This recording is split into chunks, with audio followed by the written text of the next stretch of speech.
तो दोस्तों आज हम बात करते हैं आज जो यूएस और ईरान में जो लड़ाई चल रही है उसके बारे में हम डिस्कस करेंगे। और ईरानियन वार जो वारशिप जो संक हुआ है जो इंडियन ओशियन में, इसके बाद जो आफ्टर मैथ अब इसका क्या होगा और इसके क्या परिणाम होंगे, इसके बारे में हम आज जानेंगे।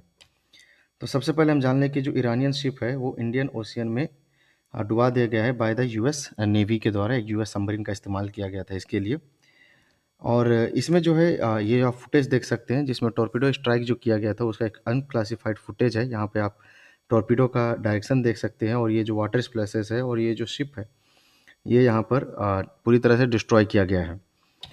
अब हम बढ़ते हैं, इसके बारे में जान सकते हैं। तो यहाँ पे देख सकते हैं इस जहाज़ का नाम था IRIS देना, जो कि एक फ्रिगेट क्लास का शिप था। और ये Diego Garcia US naval base जो कि यहाँ पे मौजूद है इस आइलैंड पे, उसके द्वारा यहाँ पे एक सबमरीन को यहाँ पे डिप्लॉय किया गया था और इसने इसको डिटेक्ट किया और इसे 44 नॉटिकल माइल्स जो गाले जो डिस्ट्रिक्ट है जो कि श्रीलंका का है उसके 44 नॉटिकल माइल्स के इंटरनेशनल बॉर्डर के आसपास में इसे डुबा दिया गया है।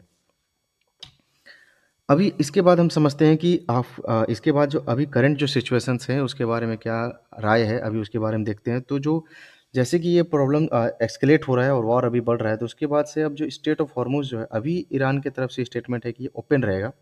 लेकिन यूएस और इज़राइली जो शिप्स अगर यहाँ से पास थ्रू करने की कोशिश करती है तो उन्हें टारगेट किया जाएगा। साथ ही साथ जब ट्रम्प से कहा गया है कि उनका क्या चॉइसेस है, तो उन्होंने कहा है कि वो ईरानी नेवी को पूरी तरह से वाइप आउट करना चाहते हैं।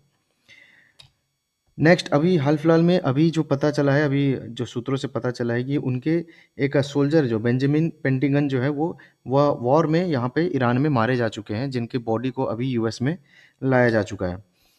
अभी इनके द्वारा जो पूछा जा रहा है, जो सेक्रेटरी ऑफ स्टेट है, जो कि पीट हेगसेथ है, उनसे जब पूछा गया है कि इनके बारे में क्या कहना चाहते हैं, तो ही इज़ कंप्लीटली इन्होंने यही कहा है कि अब जो है सो ये परमानेंटली जो है न्यूक्लियर वेपन को जो ओब्लेटरेट करना चाहते हैं, यानी कि ईरान को ये बिल्कुल नहीं चाहते हैं कि ये न्यूक्लियर वेपन या न्यूक्लियर पावर बन सके। अब यहाँ से हम एक देख सकते हैं कि जो स्ट्रेट ऑफ हॉर्मुज़ में जो लड़ाई चल रही है, जिसकी वजह से जो ऑयल प्राइसेस है वो कंटिन्यूअसली राइज़ कर रही है। अभी करंट जो ऑयल प्राइस है वो $100 पर बैरल से भी ज़्यादा जा चुका है, जिसकी वजह से जो फूड प्राइसेस हैं वो भी काफ़ी तेज़ी से बढ़ रहे हैं।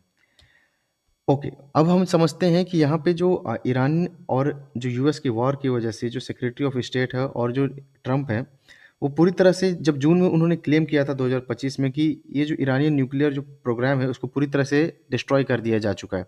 लेकिन अब जो सामने निकल कर ये आ रहा है कि उनके पास में खुद का एक अंडरग्राउंड मिसाइल का बेस है, जो कि पूरी तरह से नष्ट ना होने की वजह से ईरान अभी भी इस क्लेम कर रहा है कि इस प्रोजेक्ट को आगे कंटिन्यू रखेगा।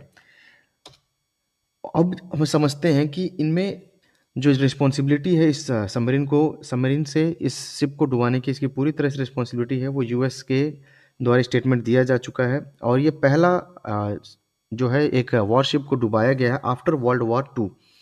तो ये पहली बार ऐसा हुआ है लगभग 75 ईयर्स के बाद में कि एक वॉरशिप को डुबाया गया है और ये क्लियर डिक्लेरेशन ऑफ वॉर है। अब हम समझते हैं जो टॉर्पेडो जो यूज़ किया गया था, इस टॉर्पेडो का नाम था मैक 48 एडीसीपी। ये टॉर्पेडो खास इसलिए है क्योंकि ये जो टॉर्पेडो है ये डायरेक्ट अटैक या डायरेक्ट हिटिंग टॉर्पेडो नहीं है।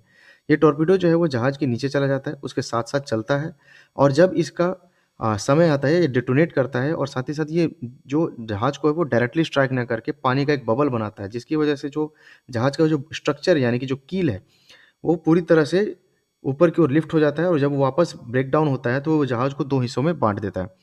इसके जवाबी कार्रवाई में ईरान अभी अपने नेबरिंग कंट्रीज़ में कई न्यूक्लियर साइट्स और कई ऑयल रिफाइनरीज़ और उनके वाटर प्लांटेशन साइट्स को टारगेट कर रही है, जिससे कि यहाँ पे जो मिडल ईस्ट में जो है टेंशन्स ग्रो करते ही जा रहे हैं।